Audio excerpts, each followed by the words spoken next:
Hello, my friend. You wondered whether following your own truth, which often means following your own feelings, your own passions, whether following that is enough, or whether sometimes when we follow our own truth, we fool ourselves and we do the wrong thing. In other words, how can we know what is right and wrong? And how can we know whether if we follow our feelings, we're getting it right? This is clearly a hugely important question.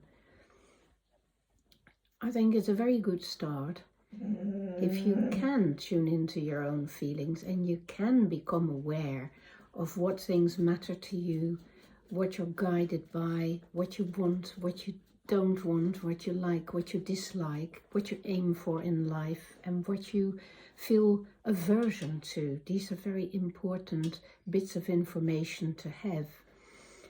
And people who can't do that, if you're unable to speak with yourself and listen to yourself and know what's right for you or what you want, then of course you're miles away from any kind of truth. You don't even know what your own truth is.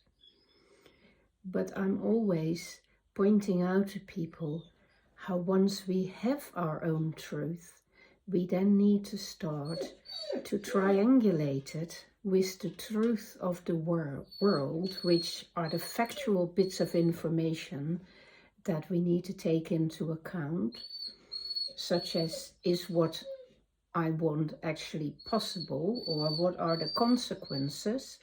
How much will it cost, or will I actually be happy with it after it's happened? What research has been done on it? So we find out some of the facts rather than just going by our own feelings and desires.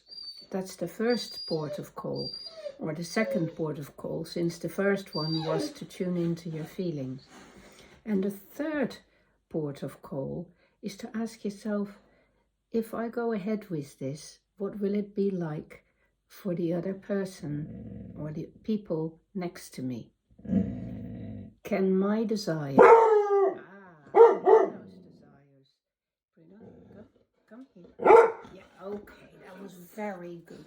So Bruno here, for instance, has impulses, desires, and strong emotions about people passing in the street below, and he wants to shout at them.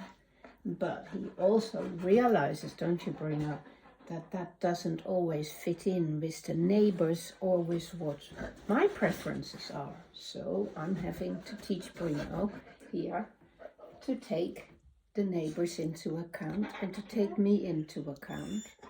And as he learns that those things have to be triangulated, he can't just focus on his own emotions anymore. And this is pretty much what we as people also have to do, Bruno, isn't it? If I want to do something that's not going to be good for you, then I need to first know that I want to do it and then see what effect it will have on you. And then if that's bad, that also then starts feeling bad for me. So my feelings actually change at that point. My passions become mitigated by my compassion.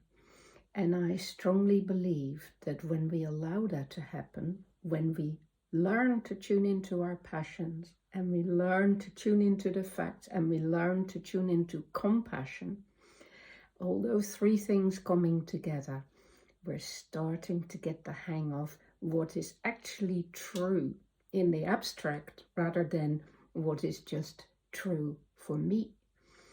And what is true for me is only ever the start of what is actually the case in the world. So that exploration is vital. But you know what? You can't even embark on that exploration or bark at that exploration unless you start by listening to your own heart first. So that is the start, and there's nothing wrong with that. It's just not the end of the process. More is needed to get things right in life. Thank you for the question, my friend. Hope it helps.